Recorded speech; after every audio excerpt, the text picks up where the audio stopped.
Momento de abrir la sección económica en Mañanas Argentinas y tenemos que hablar del desempleo. A ver, un dato positivo si se quiere. Leo, Guido querido, el desempleo baja, ¿sí? Respecto del mismo trimestre de 2024. Lo desalentador es que el 88% de los empleos que se generan son informales. ¿Estoy en lo cierto? Correcto, Juan. Sí, efectivamente. Primero, ese es el dato fundamental. Bajó de 6,9 con respecto al año pasado al 6,6 en este año. Siempre comparamos el mismo trimestre, o sea, el tercer trimestre del año pasado con respecto a este año.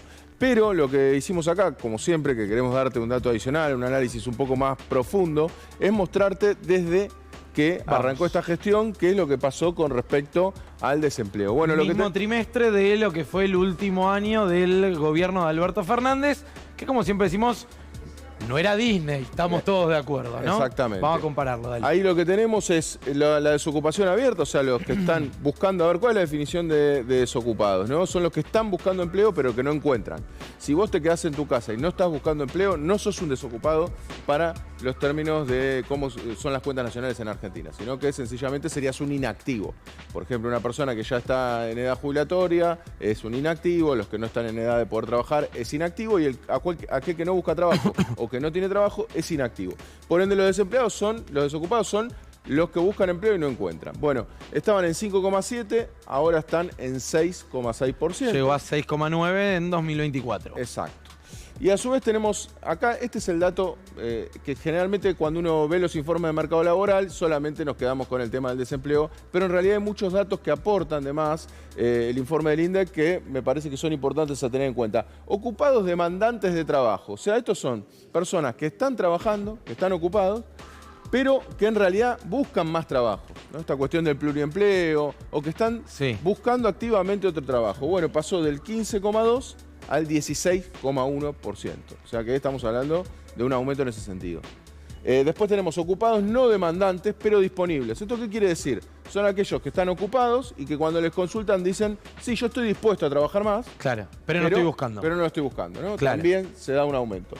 Por ende, acá lo que tomamos con estos datos es la presión sobre el mercado laboral, o sea, cómo está el mercado laboral con respecto a cómo estaba en el tercer trimestre del 2023. Bueno, hay una mayor presión, que pasó del 26,8 al 28,8, ¿no? En la suma de los anteriores indicadores que muestran que en realidad el mercado laboral claramente está mucho más tensionado que lo que estaba antes, ¿no?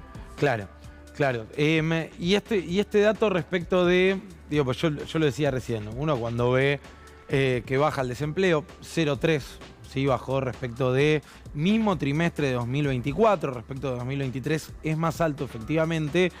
Bueno, uno dice, bueno, buena noticia. Ahora, cuando haces doble clic ahí, ves que es todo informal o prácticamente todo empleo informal que se está creando. Ese es otro dato que traíamos a colación para hoy. La informalidad ha subido por arriba del 43%. Recordemos que, digamos, la medición arranca en el cuarto trimestre del 2023. O sea, que no tenemos tercer trimestre del 2023, por ende no podemos hacer esta misma comparación lineal, porque esto es importante que lo entiendan en casa. Cada trimestre es muy distinto en su comportamiento con respecto al trabajo, ¿no? Totalmente. Piensen, por ejemplo, en el verano, todo el tipo de trabajos que hay de verano, en los cuales en la costa tenemos un tipo de trabajo que después desaparece a lo largo del año. Por eso hay que comparar siempre trimestre contra trimestre, sí. Pero el último dato del último trimestre con Alberto Fernández, o sea, con el último trimestre del año 2024, la informalidad rondaba el 41% y ahora está en el 43%. Y también hay otro comportamiento más que es interesante con respecto a esta plaga que tenemos acá, es quiénes fueron los que más sufrieron el desempleo desde el tercer trimestre de 2023 a ahí dice 23, es 25. Claro, 25 este es 25, exacto. Está bien. Bueno, mujeres de 6,3 pasó a 7,4% de desempleo y en hombres de 5,3 a 5,9. O sea que ahí vemos claramente cómo el salto se da en el caso de las mujeres. Por ende, lo que tenemos es más desempleo, sobre todo focalizado en lo que son las mujeres. O sea que este es un dato también importante a tener en cuenta, ¿no? Sí, y eso que